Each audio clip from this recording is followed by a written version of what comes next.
दोस्तों SBI clerk mains का finally admit card जो है वो आ गया है। 21 तारीख को आप लोगों का एग्जाम होने वाला है। दो शिफ्ट में आपका एग्जाम होगा। एक जो है वो 7:30 बजे रिपोर्टिंग टाइम रखी गई है और एक जो है वो 1:30 बजे की रिपोर्टिंग टाइम रखी गई है। ये बहुत जरूरी है कि आपको पता होना चाहिए कि क्या अटेम्प्ट्स आपको इस बार जो है वो लेके चलने हैं तथ्यात्मक रूप से, जो आपको उसका सेंस समझ में आए कि हाँ भाई ये एक ठीक है, जेन्युइन पॉइंट है। अगर मैं इस तरह से सोचूंगा या सोचूंगी तो शायद मेरे एग्जाम में मुझे काफी बेनिफिट मिलेगा। आज हम लोग इस पर डिटेल बात करने वाले हैं। नमस्कार दोस्तों, स्वागत है आप सभी का एक बार फिर से। अगर आप इस चैनल पे पहली बार आए हैं, इस वीडियो को पहली बार आप देख रहे हैं, तो मेक श्योर करें आप चैनल को सब्सक्राइब जरूर कर लीजिए, क्योंकि यहाँ पे ना केवल इंपॉर्टेंट इंफॉर्मेशन मिलती है, प्री से मेंस तक का कंप्लीट कंटेंट आपको इस सिंगल चैनल पे दिया जाता है। ठीक है, सबसे पहले ठीक है, दो शिफ्ट में आपका एग्जाम है, ध्यान रखिएगा। जब कभी भी शिफ्ट एक से ज्यादा होती हैं, और यहाँ पे एक चीज और ध्यान रखिएगा कि अगर पेपर के लेवल में वेरिएशंस होंगे तो सबसे बड़ा एक जो इंपैक्ट होता है वो होता है नॉर्मलाइजेशन का। अगर मान लीजिए किसी एक जो है वो शिफ्ट में अटेम्प्ट मान लीजिए 120 130 ऐसे कुछ हो गए, इन जनरल में कह रहा हूं, और मान लीजिए किसी एक शिफ्ट में अटेम्प्ट 80 85 रह गए, तो आप गैप जो जो देखते हैं, गैप जो आपको समझ में आता है, इसका मतलब यह है कि कोई एक पेपर एक्सट्रीम डिफिकल्ट हो गया या फिर कोई जो है वो इजी टू मॉडरेट रह गया या मॉडरेट टू डिफिकल्ट रह गया। तो वहां पे एक प्रोसेस जो है वो नॉर्मलाइजेशन की भी होती है। तो हमें इस चीज को भी ध्यान रखना है कि इन जनरल, ये मैं इसलिए कह रहा हूं क्योंकि जब हम लोग जनरली मॉक देते हैं, तो मॉक में अगर आप लगातार मॉक देते हैं तो आपका पैटर्न लगभग सेम हो जाता है कि हाँ भाई इतने अटेम्प्ट्स के आसपास बन रहे हैं।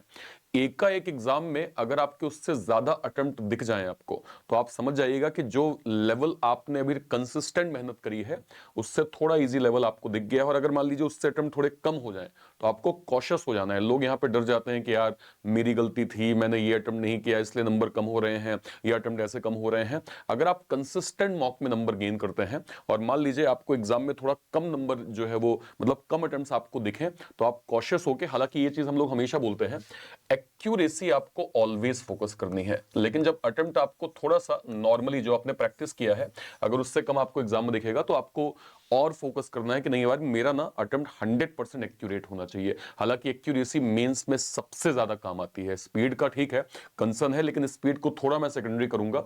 आप जब मेंस में जाएं तो आपको यह पता होना चाहिए कि आपको क्या करना है, क्या नहीं करना है। जो भी आप कर रहे हैं, हाँ, उसकी एक्यूरेसी आपकी 100% जो है वो बननी चाहिए। ठीक है, ओके। बात करते हैं सबसे बड़े वैकेंसी की। ये आपके 2017 से लेके 25 तक, यानी 8 साल का जो है वो जो है वो वैकेंसी का ट्रेंड है। बाकी सारी वैकेंसी ठीक है, मैं आपको लास्ट के 3 4 साल दिखा देता हूं।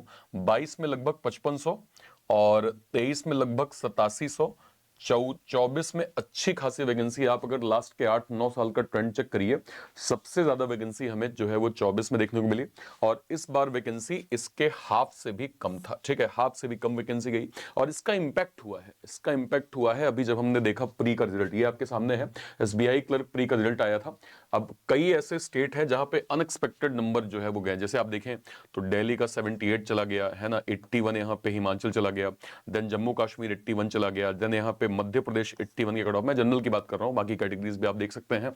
और अगर मैं कट ऑफ की बात करूं तो यहाँ पे आप देखिए, जैसे पंजाब का 80 कट ऑफ है, राजस्थान का 77 है, सिक्किम का 77.5 है, देन उत्तर प्रदेश 79.5 है, उत्तराखंड 79.5 है, देन यहाँ पे वेस्ट बंगाल 81.5 है। दो तरह की चीज देखिए, जब हम इस कट ऑफ के नंबर की बात करते हैं, जो कि सभी के लिए शॉकिंग था, मतलब जो स्टूडेंट थे जिन्होंने एग्जाम दे के आए, जो पैटर्न थे लास्ट ट्रेंड को जो देख रहे थे, इसके दो रीजन है। पहला तो ये कि वैकेंसीज अभी हमने देखी 14,000 वैकेंसी आपको 24 में देखने को मिली, इस बार आधे से भी थोड़ा कम। तो वैकेंसी इंपैक्ट है, हाँ, क्योंकि भाई आधे से कम वैकेंसी इस बार जो है वो बनी है, और कैंडिडेट तो भाई अच्छे खासे हैं। ठीक है, तो एक वो इंपैक्ट है। दूसरा, वेरिएशंस जो जनरली हम लोगों ने 24 23 में प्री के पेपर में देखा था, इस बार वेरिएशंस कम थे, मतलब बहुत फ्लक्चुएशन नहीं था प्री के पेपर में। ठीक है, तो जब अटेम्प्ट्स ही अच्छे खासे हुए हैं, और आपको मालूम है कि वैकेंसी कम है और अच्छे खासे कैंडिडेट हैं, ठीक है, तो ये भी एक दो जो है वो इंपैक्ट हमें दिखे थे, जिस कारण से हमने प्री के जो है वो कट ऑफ के नंबर को अच्छा खासा यहां पे देखा था। ठीक है, अब बात करते हैं मेंस के। 2024 का कट ऑफ देखिए, सबसे पहले 2024 के मेंस के कट ऑफ को देखते हैं। स्टेट वाइज मैं जनरल देख रहा हूं, आप जो है वो अपना जो है वो स्टेट कैटेगरी वाइज देख लीजिए। 74 76 70 78 81 76 80 80 79 75 70 80 86 और 75। ठीक है, और देखते हैं और स्टेट। देन 85 81 80 84 देन 76, देन यहाँ पे 77, देन यहाँ पे 80, 80, 86 स्टेट आप देख सकते हैं जो भी आपके स्टेट है। ये आपका 24 का कट ऑफ है, ठीक है। अब इसको थोड़ा सा आगे बढ़ाते हैं, जरा 23 पे आते हैं। 23 पे क्या था? 74, 76, 78, 81 दिल्ली, 76, 80 हरियाणा, 80 हिमाचल प्रदेश, ठीक है। और देखें 79 जम्मू कश्मीर, कर्नाटका 75, 80 मध्य प्रदेश, 86 यहाँ पे जो है वो महाराष्ट्र। ये 23 का कट ऑफ है, ठीक है। अब इसको थोड़ा सा और समराइज करते हैं, 22 पे आते हैं। 22 पे अगर मैं जनरल पे देखूं, 83 उत्तराखंड, 77, 70, 74, ठीक है। इसके बाद देखिए 85 हरियाणा, 85 हिमाचल जो है वो हिमाचल, जम्मू कश्मीर 77, कर्नाटका 70, मध्य प्रदेश 78, महाराष्ट्र 76, मणिपुर 70, ठीक है। और देखिए पंजाब 84, राजस्थान 80, देन तमिलनाडु 78, देन तेलंगाना 78, उत्तर प्रदेश 82 और जो है वो वेस्ट बंगाल कितना 80। अब वापस से आते हैं इस वाले कॉलम पे। ये वाला कॉलम हमने क्या पढ़ा था? अब आप देखें कि मैंने आपको 24 दिखाया, मैंने आपको जो है वो 23 दिखाया, मैंने 22 भी आपको दिखाया। 22 में वैकेंसीज लगभग 5486 थी। अब इसकी तुलना हम लोग हमेशा लास्ट ईयर से करते हैं। जैसे आप देखें कि अगर यहां पे वैकेंसी है तो इस साल वैकेंसी इतनी थी, ठीक है। और इसको हम देखें तो इस साल वैकेंसी इतनी थी। तो हाँ भाई, वैकेंसीज में डिफरेंस था अगर मैं इसकी और इसकी तुलना करूं, लेकिन बहुत मेजर डिफरेंस नहीं था, ठीक है। यहां पे आप देखें तो इस बार वैकेंसी बढ़ी थी। अगर आप 22 से 23 जाएं, जो स्टूडेंट 22 में ये पेपर दिया होगा उसके लिए इस बार वैकेंसी बढ़ी। अब यहां पे आप देखें, यहां पे आप सीधे हाफ कह सकते हैं कि यहां सिर्फ 50% तो हो गया। 50% तो हो गया सर, बिल्कुल हाफ से भी कम है। कट ऑफ के नंबर आप इन जनरल लगभग सभी स्टेट में देख भी लिए हैं। और अभी आपने प्री का पेपर देखा, जहां पे प्री में भी कट ऑफ के नंबर अच्छे खासे गए थे। एक वैकेंसी इंपैक्ट था, एक पेपर में बहुत ज्यादा जो है वो वेरिएशन नहीं था, जो हम लोग जो है फ्लक्चुएशन देखते हैं। तो क्या एक ऐसा डिसेंट नंबर हो जो सभी कैटेगरीज में जो है वो लागू हो, जनरल, ओबीसी, मतलब मैं आपको बहुत क्लियर कह रहा हूं, ठीक है। कट ऑफ के वेरिएशंस हैं, बट अगर ये टारगेट आप किसी भी कैटेगरी के हिसाब से लेके चलेंगे तो आप एक सही जोन में होंगे। तो अगर आप ट्रेंड देखें, ट्रेंड के हिसाब से वैकेंसीज का पैटर्न देखें, तो मैं आपको सिंपल ये कहूंगा, अगर आप 90 प्लस अटेम्प्ट विथ एक्यूरेसी, दोनों बातें मेरी समझिएगा, 90 प्लस अटेम्प्ट विथ एक्यूरेसी, अगर मैं आपसे कह रहा हूं कि आप ये बना रहे हैं तो आप किसी भी कैटेगरी में हैं, आप एक सेफ जोन में हो जाएंगे एसबीआई क्लर्क मेंस के अंदर, ठीक है। इस बार जो हमने वेरिएशंस प्री में देखा, कोई बड़ी बात नहीं है कि हमें मेंस में भी देखने को मिल जाए, बट ये नंबर आपको जो है वो ठीक ठीक लेवल पे जो है वो पहुंचा देंगे। अब देखिए 90 नंबर है, ठीक है, और मैं आपसे कह रहा हूं कि आपके पास सब्जेक्ट 4 हैं, ठीक है। अब आपको यह समझना है कि एक पर्टिकुलर सब्जेक्ट में कितने नंबर आप बना सकते हैं। जैसे अगर मैं आपको एग्जांपल दूं, थोड़ा सा इसमें ट्रेंड पे आ जाते हैं पेपर पे। लास्ट ईयर का ये पेपर था, ठीक है, मेंस का पेपर है, हम इजी नहीं एक्सपेक्ट करते हैं कि आपको इजी देखने को मिलेगा। मॉडरेट टू डिफिकल्ट पैटर्न ही था, जिसमें रीजनिंग भी मॉडरेट टू डिफिकल्ट थी, क्वांट भी था, इंग्लिश भी था, जीए भी था, और ये हमने सभी शिफ्ट में देखा। अब पेपर 1 की बात करते हैं। अगर आप इस पेपर को ओवरऑल देखिए तो बच्चों के जो एवरेज अटेम्प्ट है, यहां पे मैं एवरेज की बात कर रहा हूं सर। एवरेज का मतलब क्या होता है? 100 बच्चे अगर पेपर दे के आए हैं, 60-70 बच्चे कह रहे हैं कि सर हमने ये अटेम्प्ट तो किया ही है। ये मैं एवरेज नंबर बता रहा हूं, इसमें बहुत सारे ऐसे बच्चे होंगे जिसके अटेम्प्ट जिससे ज्यादा भी होंगे, 110, 120, 125, इससे भी मतलब इसके आसपास बन सकते हैं। बट फिर भी एक एवरेज नंबर लगभग 105, 110 के बीच में गया है। मैं आपसे इतना नंबर नहीं कह रहा हूं, मैंने कहा कि इससे कम भी अगर आ जाएंगे, लेकिन एक्यूरेसी अच्छी होगी। अच्छा, एवरेज पेपर का पैटर्न देखिए, 20 नंबर, लगभग 23 से 27, ठीक है, लगभग 28-30, और लगभग जो है वो 20 के आसपास टोटल यहां पे इन्होंने सब्जेक्ट वाइड जो है वो अटेम्प्ट किया है। अब आपको यहां पे स्ट्रेटजी पे फोकस करना है। मैं आपको एक सब्जेक्ट बताता हूं, आप इस पे सभी में अप्लाई करिएगा, ये आपको बहुत काम आएगा। देखिए रीजनिंग का पेपर है आपके सामने। रीजनिंग में बच्चे जनरली जो है वो फियर करते हैं कि सर ना पजल ना थोड़ी दिक्कत करती है, पजल में सर हमें थोड़ा डर लगता है, फियर होता है कि हम बना पाएंगे कि नहीं बना पाएंगे। ठीक है, हमने पढ़ा तो है सर, प्रैक्टिस करी है, लेकिन थोड़ा सेंस ऑफ फियर है। जरा इस पेपर को देखिए, मैंने शुरू के 4 सेक्शन को हटा दिया। मैंने कहा भाई ये सेक्शन अभी थोड़ा साइड कर दो, बाकी पेपर देखते हैं क्या है। आप अगर machine input, alpha numeric, step based, conditional coding, blood relation, coded direction, new pattern coding, और 8 नंबर लॉजिकल के सवाल हैं। चलिए मैं कहता हूं 8 आपसे नहीं बने, 2-3 बन गए, है ना, वन लाइनर भी, जो कि एसबीआई क्लर्क मेंस है, कोई एसबीआई पीओ मेंस नहीं है कि बहुत बड़े बड़े लॉजिकल आते हैं। यहां पे आपको सीधे सीधे एक स्टेटमेंट होता है। आजकल तो स्टोरी बेस्ड नहीं आता, करेंट सिचुएशन पे पैटर्न आता है कि भाई रशिया यूक्रेन का युद्ध है, कोई मुद्रास्फीति किसी देश की, तो करंट ट्रेंड के हिसाब से एक सिंगल लाइनर दो जो है वो स्टेटमेंट, 3 स्टेटमेंट बेस्ड आपका सवाल दे देगा, उस पे assumption, argument, course of action. मैं कह रहा हूं 8 आपसे नहीं बने, 2-3 बन गए, ठीक है। जरा पेपर का पैटर्न देखिए, 5 4 9 2 11 13 14 18 21 21 3 24, इसको मैंने नहीं ऐड किया, ये 24 1 25। सर कोई ऐसी पजल है जो हम कर सकते हैं? जरा एक बार देखते हैं। देखिए पहली चीज, आप इसको आराम से बना सकते हैं, क्योंकि अगर आपने एसपीआई पीओ प्री का पेपर देखा होगा तो ये आईबीपीएस पीओ प्री का पेपर देखा होगा, तो ये नॉर्मल सवाल है, एक ही नंबर का सवाल है। 2021 का पैटर्न था, 7 लोग थे, ईयर बेस्ड सवाल था, तो एक ही नंबर है, लेकिन आप बना सकते थे, ये आपके लिए डुएबल मैनर में है। डेजिग्नेशन पजल विथ हाइट आराम से आप सॉल्व कर सकते हैं सर, क्योंकि आपको 7 लोगों की डेजिग्नेशन, किनारे आपको हाइटेड बनानी है, तो ये बाकी पजल की तुलना में ये थोड़ा सा है जो डुएबल मैनर में है। इसमें कौन सी पजल आप कर सकते हैं? जैसे अगर मैं कहूं, चलिए वैकेंट वाले में जो है वो लॉजिक ज्यादा होते हैं, क्योंकि वैकेंट में आपको मालूम है कि अगर मैं यहां पे कहूं लेट सपोज कि ए और बी के बीच में 2%, तो मैंने ए और बी के बीच में 2% ऐसे रख लिए, पर अगर वैकेंट दिया है तो वैकेंट जो है वो ये भी गलत नहीं होगा। मान लीजिए दिस दिस दिस, और यहां मान लीजिए सी कर दिया मैंने, फिर दिस, फिर यहां मैंने मान लीजिए डी कर दिया, फिर दिस, और यहां मैंने बी कर दिया, तो भी मैं यहां पे यही बोलूंगा कि ए और बी के बीच में 2 लोग हैं। क्यों? क्योंकि बीच में वैकेंट है, वैकेंट कभी भी एज अ पर्सन काउंट नहीं होता, तो वैकेंट में थोड़ा लॉजिक ज्यादा हो जाते हैं। चलिए इसको साइड करते हैं। मैं अगर इनको देखूं कि box based puzzle with variable, जो कि बॉक्स का हमने लॉजिक अच्छा खासा पढ़ा हुआ है, अच्छा खासा लॉजिक देखा है, और मैं कहूं तो मंथ बेस्ड पजल जिसमें साथ में जो है वो एक वेरिएबल दिया है ऑड और इवन का, ये दोनों डुएबल हैं। बट मैं उम्मीद करता हूं कि अगर ये 4 5 9 5 14 इसमें से एक पजल भी आपसे बन गई, एक ही पजल बन गई, हालांकि टोटल 5 पजल थी, एक आपने सॉल्व कर लिया, मान लीजिए इसको ही सॉल्व कर लिया, तो भी आपके 25 और 25 के बाद 25 1 26 30 नंबर के आसपास आपके बन रहे हैं। 30 नंबर में से कई अगर आपके गलत भी हो गए, गलत भी आपके 2 4 5 6 नंबर गलत भी हो गए, तो भी आप लगभग लगभग उस एक्यूरेसी को पालेंगे जो आपको सब्जेक्ट वाइज जो है वो अचीव करना है। मेंस में हमेशा हर एक टीचर आपको ये कहेंगे, चाहे वो मैथ्स के हो या फिर इंग्लिश के हो, वो हमेशा आपको ये गाइड करेंगे कि आपको स्पेशली केवल उन टॉपिक्स में फोकस करना है जो आपको जो है वो डिसेंट मार्क्स दिलवा दें। जस्ट अ वेट, हाँ, आपको जो है वो डिसेंट वो मार्क्स दिलवा दें, ठीक है। इसका मतलब ये है कि आपको ये समझना पड़ेगा, सब कुछ नहीं करना है, लेकिन उन पैटर्न को करना है जो आपको अटेम्प्ट अच्छा दे। जैसे मैं एक और देखता हूं, इसी दिन के सेकंड शिफ्ट का पेपर, सेकंड शिफ्ट का पेपर आप देखिए, नहीं अच्छा वो सेकंड शिफ्ट था, ये जो है फर्स्ट शिफ्ट है। इसमें देखिए, इसने बच्चे का स्कोर लगभग 105 106 का एवरेज नंबर है कि हाँ इतना लोगों ने एवरेज किया हुआ है।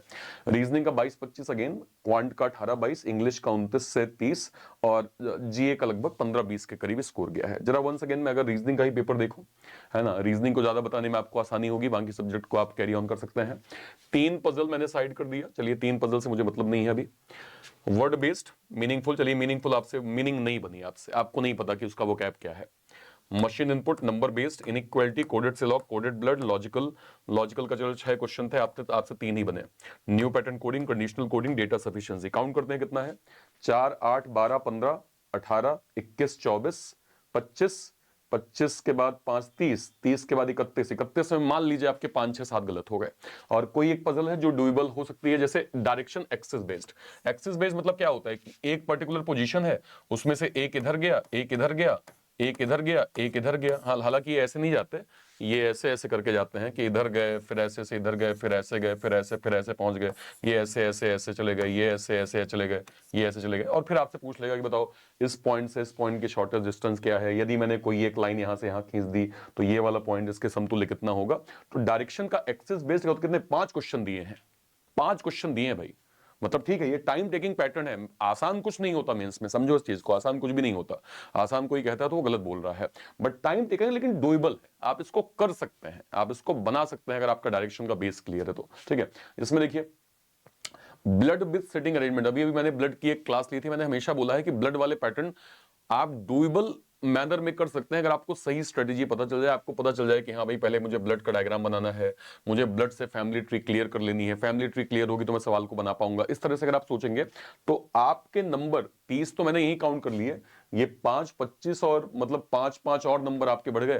तो मैं नहीं कह रहा हूं कि आप 40 तक पहुंच गए, आप 35 भी पहुंच के कुछ गलत भी करेंगे तो भी आप एक अच्छे नंबर गेन कर सकते हैं। तो आपको ये पता होना चाहिए मेंस में कि आपको मेंस में क्या करना है क्या नहीं करना है। बहुत इंपॉर्टेंट है ये। और एक्यूरेसी मैं फिर कहूंगा बार बार सारे बच्चों को, एक्यूरेसी से कोई समझौता मत करना भाई। मतलब आप जो कर रहे हो आपको 100% क्लियर है कि हाँ भाई, कुछ भी हवे में तुक्का मार के मत आना, ये बहुत गलत हो जाएगा। और अगर आप ठीक तरीके से समझ गए कि नहीं यार 60 नंबर का पेपर है एक सब्जेक्ट का, मुझे 60 नहीं करने हैं, मुझे केवल 20-22 करने हैं, तो जब आपको ये समझिए मेरी बात को, एक बहुत क्लियर साइकोलॉजी में आपको बता रहा हूं जो मेंस में बच्चे इसका बेनिफिट उठाते हैं। मान लीजिए 7 नंबर का पेपर, 60 नंबर का पेपर है, आपको ये मालूम है कि आपको 60 नहीं करना है, 60 आप कर भी नहीं सकते, जाना भी नहीं है आपको, आपको इसकी सिलेक्टिव अप्रोच करनी है कि हाँ भाई मेरा नंबर ना कुछ 20-25 के बीच बन जाए। मान लीजिए आपने ओवरऑल स्ट्रेटेजी ऐसी बना ली है कि हाँ इस नंबर में इतने आ जाए, इस सब्जेक्ट में इतने आ जाए, तो आपका फिर ध्यान ओवरऑल बस उसी एक्यूरेसी में रहता है, जो कि आपके लिए बहुत हेल्पफुल होता है, क्योंकि आपको पता है कि आपको पूरे पेपर से मतलब नहीं है। ऐसे ऐसे टॉपिक जो मुझे नंबर दे दें, जिनका बेस मेरा क्लियर हो, मैंने पहले प्रैक्टिस कर रखी है, तो आप उन नंबर को अचीव कर देंगे, उन नंबर को आप गेन कर लेंगे। तो ये जैसे मैंने आपको रीजनिंग बता दिया, इसको आपको मेंस में जैसे क्या कहते हैं क्वांट्स का पेपर है, ये क्वांट का पेपर है, आप तय कर लीजिए कि इसमें क्या क्या आपको लग रहा है जो आपको बनाने पड़ेंगे। डीआई की प्रैक्टिस जरूर करिए भाई। जिस भी आप मैथ्स के टीचर को फॉलो करते होंगे वो हमेशा आपको ये गाइड करेंगे कि भाई डीआई अलग अलग पैटर्न के आप पढ़ लीजिए। जैसे आप देखें कॉमन पैटर्न में देखता हूं कि कैसलेट आपको मेंस में देखने को मिलती है, टेबुलर मेंस में देखने को मिलती है, बार ग्राफ मेंस में देखने को मिलता है। तो अगर आप इन पैटर्न को थोड़ा सा रिवाइज कर लेंगे, अर्थमेटिक जो आपने प्री के टॉपिक पढ़ लिए उनके लेवल अप कंटेंट आपसे पूछे जाते हैं, ठीक है, जहां पे प्री में केवल कॉन्सेप्चुअल था, यहाँ पे थोड़ा सा एक स्टेप डेप्थ आपसे सवाल पूछ लेगा, तो आपको वो पता होना चाहिए, ठीक है। ओके, अगर आप इंग्लिश पे आइए, इंग्लिश में देखिए 2 आरसी आ गई, sentence rearrangement, sentence arrangement, cloze test, word swap, error detection, then word uses, word rearrangement, theme detection के आपको सवाल यहाँ पे मिल गए, ठीक है। ओके, इसके नीचे अगर आप जाएंगे तो आपको यहाँ पे जैसे इस पेपर को देखिए, जो ये सेकंड शिफ्ट का पेपर था, अर्थमेटिक के 16-17 क्वेश्चन भाई, 16-17 क्वेश्चन, ठीक है। देन पाई चार्ट के 6-7 क्वेश्चन, बार ग्राफ के 3 क्वेश्चन, लाइन ग्राफ के आपके 5 क्वेश्चन, कैसलेट डीआई के 3 question, missing wrong number series के 2 से 3 क्वेश्चन, अप्रोक्सीमेशन के 4 क्वेश्चन, क्वाड्रेटिक के 3 से 4 क्वेश्चन, क्वांटिटी। आपको ये तय करना पड़ेगा कि आप इसमें क्या एक अप्रोच अपनाइए, क्या ऐसा करें कि आप डिसेंट अटेम्प्ट्स जो हैं वो गेन कर लें, ठीक है। आपको सबसे मतलब नहीं है, वंस अगेन आई रिपीट, आपको टॉप नहीं करना है, और अगर आप सब करने जाएंगे तो आप अपने दिमाग को कंफ्यूजिया देंगे। और ये हम लोग पिछले 1-2 महीने से जितने भी मैंने एसबीआई क्लर्क के रिगार्डिंग कुछ वीडियोस किए हैं, मैंने आपको ये बार बार हिंट किया है कि आप सिलेक्टिव अप्रोच पे ध्यान दीजिए, क्योंकि एसबीआई क्लर्क प्री निकलने के बाद मेंस ना निकलने का एक कारण सिर्फ ये होता है कि हमें अप्रोच नहीं पता होती है। उस अप्रोच पे आपको काम करना है। अब आपको लास्ट के 3 से 4 दिन क्या करना है, वैसे 1 हफ्ते बचा हुआ है, 3-4 दिन मैंने कम बोल दिया। सबसे पहली चीज आपको बस ये फोकस करना है, मेरे जो मॉक में जो है मेरे पास है उसका सेक्शनल सारे खत्म करने हैं मुझे, सेक्शनल मॉक मुझे सारे क्लोज करने हैं। सबसे पहला चीज ये आपका प्रायर काम होना चाहिए, सेक्शनल आपको जरूर देना है, मैथ के, रीजनिंग के, इंग्लिश के, जो भी आपके पास जो भी मॉक है उसका सेक्शनल। मान लीजिए आपने कोई मॉक आपके पास है और उस मॉक के सेक्शनल खत्म, कह रहे हैं सर मेरे तो सेक्शनल ही खत्म हो गए, तो आप एक दूसरा मॉक अवेल कर लीजिए भाई। 100-200 रुपए, 300 रुपए का आता है यार आजकल, सारे मॉक बहुत डिसेंट प्राइसिंग में आपको मिल जाएंगे। 200-300 रुपए में अगर उसमें आपको अच्छे खासे मेंस के सेक्शनल मॉक मिल रहे हैं, उसको दे डालिए, बहुत हेल्प करेगा आपकी, और इसका इंपैक्ट आपको एग्जाम में मिलेगा, ठीक है। डेली एक आपको मॉक देना है, इस साइकिल को रिपीट करना है, मॉक को दीजिए, एनालिसिस करिए, वीक एरियाज पे काम करिए, प्रैक्टिस क्वेश्चन, कीप ट्रैक, वापस से इस साइकिल को रिपीट करिए। अगले 4 से 5 दिन डेली ये साइकिल रिपीट होनी चाहिए, डेली ये साइकिल रिपीट होगी, एनालिसिस करें इसको। 2 मॉक 10-10 मिनट के होते हैं यार, 10-15 मिनट के 2-2 मॉक होते हैं, तो अगर आप डेली 2 मॉक, वैसे तो मैं कहूंगा अगर आपके पास टाइम है, आपका जो है टाइम मैनेजमेंट अच्छा है, तो आप 3-4 मॉक भी दीजिए, बट अगर आप नहीं दे पा रहे हैं तो एटलीस्ट सेक्शनल 10-10 मिनट, 15-15 मिनट के हैं, आप 2 मॉक देंगे, हेल्प आपको काफी हो जाएगी, ठीक है। जब आप ये मॉक देते हैं तो ध्यान रखिएगा, मेंस में परसेंटाइल बहुत इंपॉर्टेंट है, मेंस में परसेंटाइल आपका बहुत इंपॉर्टेंट है।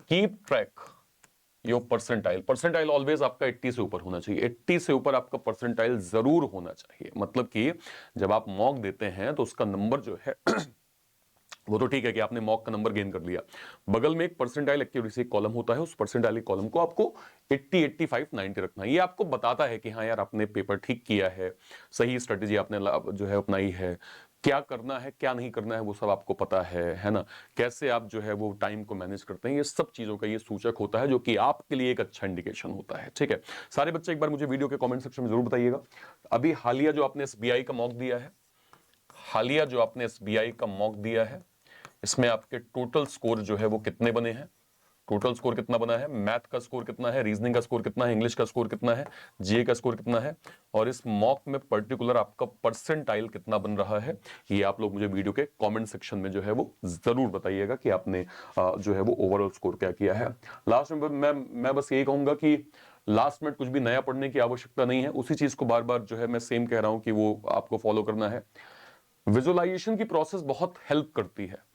कहते हैं कि अपने बारे में आप अच्छा बोलते हैं तो वो आपको फायदा करता है, अपने बारे में आप सोचते भी अगर खराब हैं तो वो आपको मतलब बुरा बनाता है।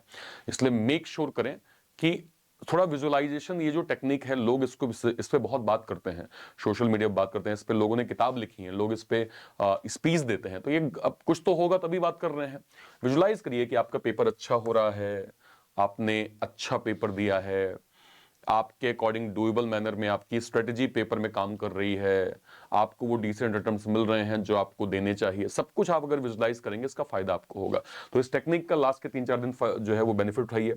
Adequate sleep, healthy meal, short break during study session, और manage stress through light exercise, meditation, brief walk. देखिए बहुत जरूरी है कि लास्ट के 3-4 दिन में आप बीमार ना पड़े आए, और बीमार ना पड़े इसका ध्यान आपको ही रखना है ना। तो लाइट मील लीजिए, है ना, मतलब ऐसा नहीं कि यहां तक घुटकी भर खा ले आदमी, इतना नहीं, है ना। लाइट मील लीजिए, है ना। एक जो आपका 8 से 10 घंटे की नींद होती है उसको पूरा करिए, है ना। एक स्ट्रेस एक कॉमन है, आप किसी भी प्रोफेशन में हो, कुछ भी कर रहे हो, जीवन को मैनेज कर रहे हो, स्ट्रेस होता ही है।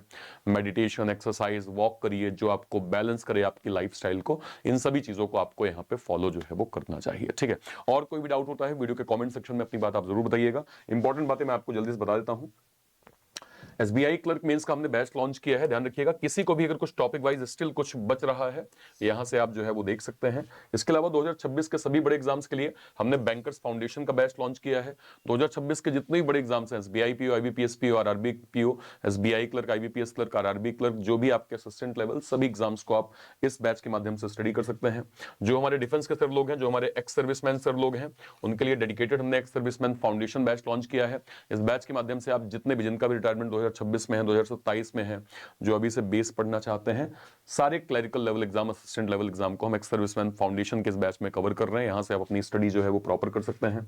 इसके अलावा अगर मैं जाऊंगा तो एक हमने जो है वो ये वाला बैच लॉन्च किया था, अगर मैं आपको दिखा पाऊं तो एक्स सर्विसमैन डेडिकेटेड ही बैच था। शायद अभी मुझे यहाँ पे दिखा, ये रहा एक्स सर्विसमैन 2.0 का हमने बैच लॉन्च किया था, जो कि आरआरबी क्लर्क के लिए है। हमारे सभी डिफेंस के सर लोग जो ईएसएम कैटेगरी और डीएसएम कैटेगरी में हैं, जो आरआरबी क्लर्क की तैयारी करना चाहते हैं एज अ एक्स सर्विसमैन, उनके लिए डेडिकेटेड हमने आरआरबी क्लर्क का स्पेशल बैच लॉन्च किया है। और इसके अलावा हमारा एक पजल का बैच चल रहा है, और ये पजल का बैच आपको प्रॉपर जो है वो फोकस करता है पजल के बेसिक कंटेंट के लिए। इस बैच के माध्यम से आप जो है वो पजल को सिस्टमैटिक टॉपिक वाइज पढ़ सकते हैं। एसबीआई में या किसी भी एग्जाम में फिलहाल पजल का वेटेज अच्छा खासा है। अगर आप ये कहते हैं कि मेरी पजल में स्पीड नहीं बनती, मुझे पजल में जो है वो अभी समझ में नहीं आता है, मुझे टॉपिक वाइज कंटेंट नहीं पता, मुझे नहीं पता पजल के कितने टाइप होते हैं, मुझे इसकी अनलिमिटेड प्रैक्टिस का कोई कंटेंट नहीं पता है, तो इस बैच के माध्यम से आप पजल विजार्ड से पजल को पढ़ सकते हैं। इंडिविजुअल बहुत डिसेंट प्राइसिंग है, और ये आपको मिल जाएगा रीजनिंग नायक के अंदर, जिसमें सारे के सारे बड़े batches, puzzle wizard, NEET foundation, SBI clerk mains, IBPS clerk mains, है ना, उड़ान का प्री प्लस मेंस का बैच, धन ग्रामीण बैंकर बाबू प्री प्लस मेंस, है ना, ये सारे के सारे आपको इसके अंदर ही मिल जाएंगे। इसके अलावा हमारा बैंक महानायक है, जिसमें सारे बैचेस एक सिंगल प्लेटफॉर्म पे प्रॉपर मिलते हैं। इनको आप कहां से अवेल कर सकते हैं? या तो आप इसी वीडियो के डिस्क्रिप्शन बॉक्स में चले जाइए, या तो आप इसी वीडियो के डिस्क्रिप्शन बॉक्स में चले जाइए, या फिर आप कोई भी वीडियो, जैसे आप यहां पे जाएं, कल ही मैंने एक पेपर लिया था, आज भी मैं एसबीआई क्लर्क मेंस का पेपर लेने वाला हूं। अगर आप इस पे क्लिक करेंगे और क्लिक करके इसके डिस्क्रिप्शन बॉक्स में जाएंगे, सारे के सारे बैचेस की लिंक मिल जाएगी। ये आप जाएंगे यहाँ पे बैंक महानायक की यहाँ पे लिंक लगी हुई है। बैंक महानायक क्या होता है? जितने भी बैचेस आपके बनते हैं वो सब आपको बैंक महानायक के अंदर मिल जाते हैं। 1 साल के लिए 1599, 1.5 साल के लिए 1799, 2 साल के लिए 2499, यहां से आप अवेल कर सकते हैं। इसके अलावा ये आपका बैंकर्स फाउंडेशन का बैच चल रहा है, यहां से आप इसको अवेल कर लीजिए। ये आपका एक सर्विसमैन फाउंडेशन बैच चल रहा है, इसको आप यहां से अवेल कर सकते हैं। इसके अलावा अगर मैं जाऊंगा तो पजल विजार्ड का बैच चल रहा है, पजल विजार्ड का बैच आप अवेल कर सकते हैं। देन अगर मैं जाऊं, रीजनिंग नायक का सब्सक्रिप्शन यहाँ पे चल रहा है, इसको आप देख सकते हैं। देन अगर मैं जाऊं, एक सर्विसमैन 2.0 का बैच चल रहा है, हाँ जी सर, यहाँ से आप प्रॉपर अवेल कर सकते हैं। सारे बैचेस की लिंक जो है वो लगी हुई है। और कोई भी डाउट होता है वीडियो के कॉमेंट सेक्शन में अपनी बात आप जरूर रखिएगा। टिल देन, तब तक के लिए bye bye, thank you so much, thank you so much, जय Hind, thank you, thank you.